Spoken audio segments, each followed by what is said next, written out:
welcome back to my channel. I'm Donna Abrahams, a Metal Medium. Today I thought we'd talk about life as a medium. We've already talked about life as a psychic.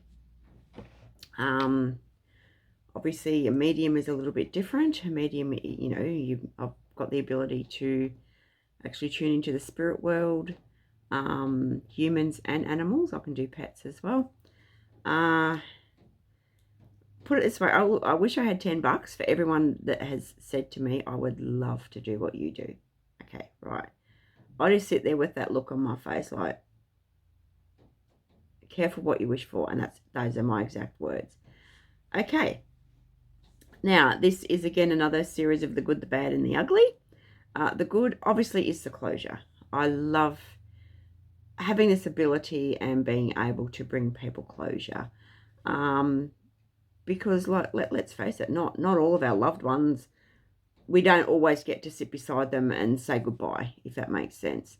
You know, a lot of people are tragically taken by accident or, go missing, things like that. The worst, obviously, is suicides. Because, again, doing my line of work, I've been doing it for 20 years. Not everybody will leave a note. Sadly, so then, the ones left behind are, they're left with a lot of questions unanswered. And they're left with a lot of guilt and a lot of blame as well. Oh my God, I should have seen the signs. I should have done more, that type of thing. But yeah, again, the good is obviously that they're bringing closure and just seeing, no one likes to see anyone cry, but, when I can reunite someone with a loved one and they're sitting there bawling their eyes out, I'm thinking, well, that's a good thing. Do you know what I mean? Because they're letting go of something. Again, I've brought them some peace. I've brought them some closure. So those are the good things, obviously. Now, the bad. Okay. Right. I have been attacked quite a few times by spirits. Obviously, because I'm very sensitive and I'm an empath, I'm able to feel them as well. I can feel them touching me. Now, I am coming up 55 years old. I'm not ashamed to say I am scared of the dark, and that is being honest. I cannot sleep in a dark room. I've got to have a salt lamp or, a lamp or something going, because I would rather see what's coming for me than, wake up, which I've had quite a few times, with someone sitting on top of me. Do you know what I mean? And I'll actually go into that in a minute. Which isn't pleasant, put it that way. Not pleasant at all. Yeah, unless it's Jim Morrison or something like that, but anyway, yeah, and yeah, all right, so we'll get into the bad. It's a classic Iron Maiden song, right? A Fear of the Dark. That is me. That is me to a T. When I walk in a dark room, I feel like someone's there, and that is me. If I walk in a dark room on my own, they will touch me, and that is being honest. And I'll stand there and scream like a little girl, like fair income I do. I've got quite a few experiences here that I would like to share, and again, these have happened over my life. Look, I was born with these abilities, but it wasn't until I was 35 that I had a tragedy. I lost someone very close to me. And that's when my spiritual journey began. That's when my abilities really started to skyrocket. And I didn't know what the hell was going on. A lot of really awful signs and symptoms, which I will go into in another topic. But wasn't pleasant at all. So that is when my spiritual journey, actually, when my third eye, or whatever you want to call it, opened up. And I started seeing things with my real eyes. With my third eye, I started feeling things, it was quite bizarre, hearing things, hearing voices, that type of thing. Seeing people which I knew that had passed. I was seeing them walk down the street, and I was driving the car that way, they were walking that way, and eye contact. And I thought, oh my God, did she pass away? Because I used to be a home carer before I was doing this, and oh my God. And I was looking in the rear vision mirror even after I'd passed, and she was going that way. She was still looking at me. And that freaked me out. It really did. So that's when I thought, well, okay, shit, something's really going on here. Um, Now, with obviously doing the mediumship side of things, you will get very drained, like very, very drained. Palpitation is another big one. Look, I remember again when it first started happening, I was actually ended up in hospital with the jiggers on, thinking I'm going to have a heart attack. I was looking down and I could see my heart beating through my chest. And it was probably about half an hour when I first started doing readings, half an hour before a client was due. And I thought, oh shit, I'm going to have to cancel this. Something's going on. Do you know what I mean?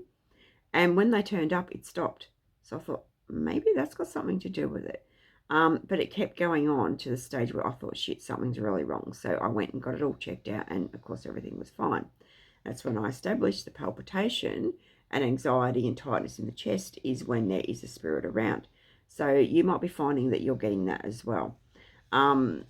Smells. You can smell spirits. Example, my nana, my beloved nana, whenever I smell Aerogard, that's what us Aussies use to keep the bugs and flies away, because I was basically brought up with her till I was 6 down by the beach. And as soon as I smell Aerogard these days, I automatically think of her. So you're probably finding again that, when you've had someone pass over and you're getting a smell, and you're like, oh, Dad. And you'll go, and it's gone. That's how quick spirit come in and out, if you know what I mean. And you will always get a memory, though, of that particular person. And that's them just letting you know that they are around. Look, I've had the bed levitate. Again, when I first started, it's like everything really started to happen to me when I first realized that, that I've got these ability things. And a lot of it was friggin' scary shit. It really, really was. Hubby heard I was in bed asleep. Hubby was still up watching telly. He heard a noise, walked in the bedroom. I had one of them 4-poster beds, wooden beds and wooden floor. And when he walked in, the bed went bang on the floor. And he saw it. It was levitating about it scared the shit out of him. And when it hit the floor, I heard a male voice go, "Wake up." And obviously I physically did, because it scared the crap out of me. But it was like a bit of a warning, because the next day, someone that I really love shit on me. Do you know what I mean? They'd been using me for a long time. And it was the next day that I finally woke up to that fact and put an end to it. So, yeah, they can be there to help us, if you know what I mean. Again, you'll hear voices. How many of you have been in the supermarket and you hear, "Donna"? And I think, oh, friggin' hell, who's that? Do you know what I mean? And you're trying to hide and whatever, and you turn around and you think, oh, no, don't be rude. And you turn around and no one's there.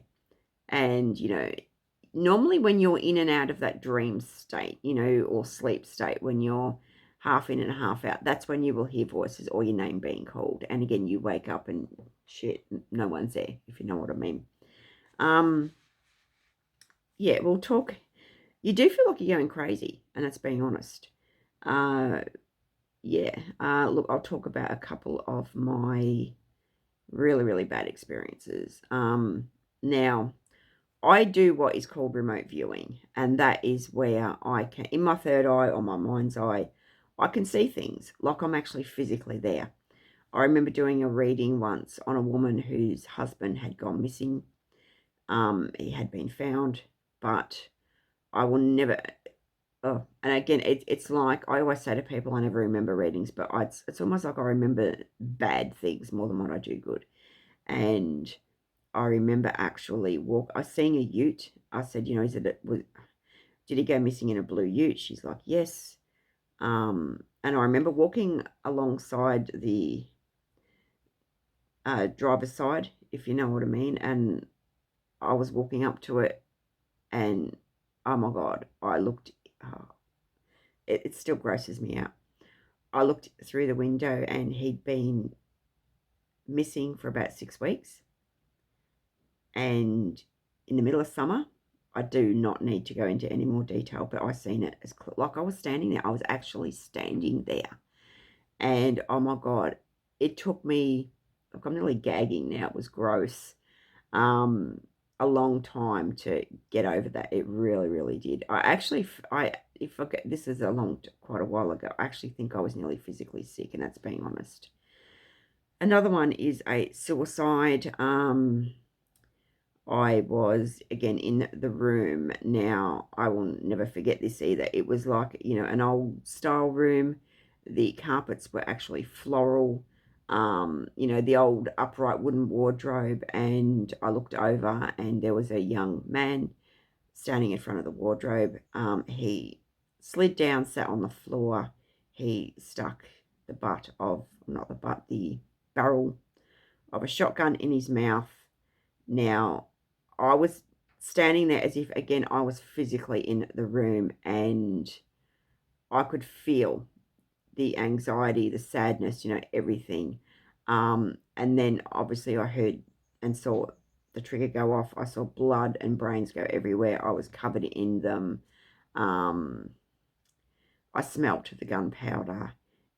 It was pretty horrendous, if you know what I mean. So again, but I guess spirit are allowing me to experience this, because I've got to then pass that on to their loved one, if that makes sense, as gross and graphic as it is.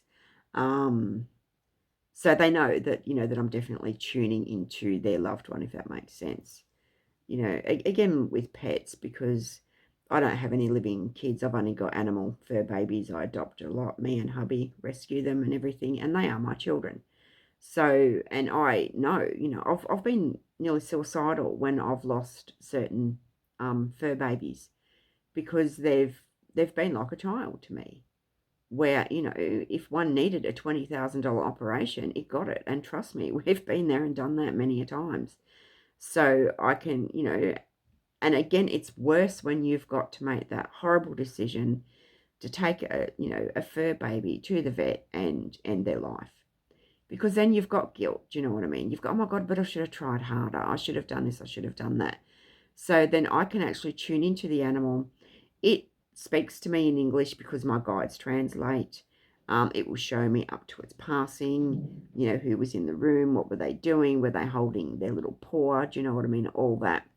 And again, they'll tell me, how they passed, what was wrong with them, everything. So again, that's a good point. That is a really good, one of the good points of being able to do this, especially where animals are concerned, because I do know that the love that people can have for them, and again, giving them closure, you did the right thing, that type of thing. So that, yeah.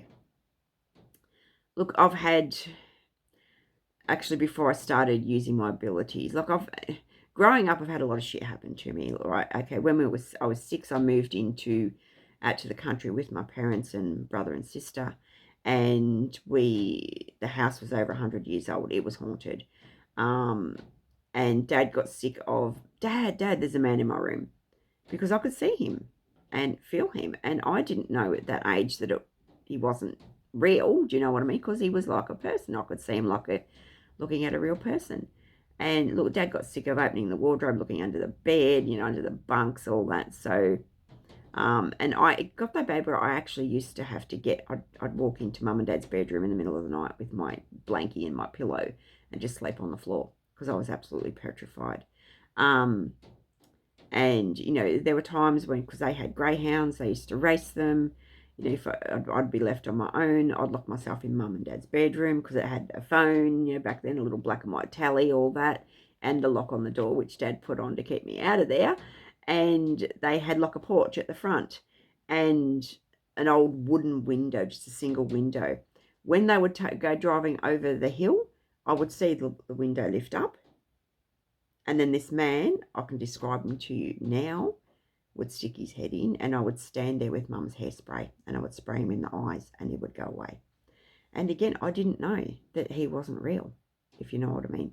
I didn't know that he was a ghost. So, yeah. And again, growing up and again living in haunted houses, another experience where I was living with one of my ex-boyfriends and one of his friends, and they took off for the weekend, left me there, and I was in bed just about to nod off, and bang, the stereo goes on full power. I'm like, oh shit, what's going on? So I get up and go out in the lounge room. No one's there. But before that, you could always hear footsteps running up and down the passage. I hate anything with a hallway or a passage because that's where spirits love. They linger there. So, yeah. And I'd get turned. Back then, it was the old, stereos with the knob that they had numbers on them. And I turned it off and went back to bed, and next thing it happened again, and I'm talking full power. And every time I went out, the knob had been turned up to, the highest it could go. So in the end, again, I grabbed me blankie and me pillow, and I slept in the lounge room, and it kept going on. And I nearly shit myself. I really did. So, yeah. And so just a few of my experiences. Look, they still scare the crap out of me. They do. I can't watch scary movies, especially anything with ghosts in them. There's a couple out there that I do love, like The Gift and, things like that. Ones where anything like The Exorcist, cannot do it. No, sorry. Now, we will talk a little bit about entities. I have encountered quite a few, sadly, over my days. And one was when I was, in my 20s, I got involved with a black witch. And again, you're young, I've always had an interest in this type of stuff, like always. And yeah, she dabbled in a lot of dark shit, you know what I mean? And then, I got to the stage where I said, oh, no, this isn't right. It doesn't feel right, and I tried to detach from her, but she was very controlling, and I do believe she sent an entity into my house and put it in my bedroom. Now, I was pinned down in bed one night, and I will never forget this. I was laying on my back. I could feel someone sitting on my chest. I had one arm out, one arm under the doona. I was going like that, and as I was going like that, I could hear it sound, and I could see the energy, and I couldn't talk. I couldn't speak. I couldn't scream. Hubby was, again, out watching TV. In the end, I just kept saying in my head, get out, get off, get out, get off, over and over and over. Until it did, and then I was that drained that I just couldn't get out of bed. I just fell asleep, and I think I slept for 12 hours. So, yeah. A few, paranormal investigations I've done, which I'm going to do on another topic, actually. Yeah. I've been cut on the forehead, I've been pushed over, I've been spat on, everything like that. So, again, these are the negatives. And again, another entity where I was standing in the kitchen and scissors went flying off the bench and landed on the floor. I felt like I had hands around my ankles. I could not move. I shit you not. I was going from side to side. I could not move. And I actually ended up with bruises around my ankles. And you might be finding too that you might wake up with like little finger mark bruises, like especially on your thighs. Because they stand there and they go like that at you, trying to get your attention. So, yeah, like a lot of this shit isn't fun. I have had a famous person come to me after he passed. Lemmy Kilmister, one of my idols. Obviously, he followed Motorhead since I was 13. So, I was devastated when he passed and everything. I knew he had a son because I'd seen the documentary. And I was in bed and I'd wake up and I'd see this dark figure. And normally when you see a dark figure, you think, oh, shit. Do you know what I mean? That's not good. But I didn't have any panic or fear around it. And he had a hat on and he had his head down. It wasn't until the third night he put his head up. And I'm like, what the? Nah, this can't be real. And it was actually Lemmy. And he said to me, my son needs your help. And I'm like, oh my God. And then I'm like, no, I'm sorry, I can't. Do you know what I mean? And then it just kept continuing. He kept standing by my bed. My son needs your help. And then I found Paul on Facebook, sent him a friend request. He accepted, sent him a private message explaining I'm not a nut job. Do you know what I mean? Here's my credentials. Here's my website. But I feel your dad has something. He's got a message for you. And then I passed on a message and he said that has already happened. And then we went from there, and that was oh God, it'd have to be 8 years ago, 7, 8 years ago. And Paul and I became good friends. So there you go. So there are a few, yeah, there's a lot of goodness that you can take out of being a medium. Again, the helping, the closure for people, the peace, that type of thing. But again, there is a lot of negative aspects with being a medium and having this ability. And again, you will get physically hurt. Even when they touch, like that, it might be gentle, but it's like an electric shock, especially if you're tuned in and you're sensitive. So again, signs of a spirit when you walk into a room, you might have coldness, you might have hotness, and they like to circle around your feet as well. Again, the palpitation and the anxiety, nausea, the sweats, all that comes with them. That is sign of an energy as well. So I hope all that made sense to you, and you got something out of it. I have written a book, by the way. If you would like a free copy, please comment and I will happily email you one or send you one. And yeah, everyone out there, take care. Thank you.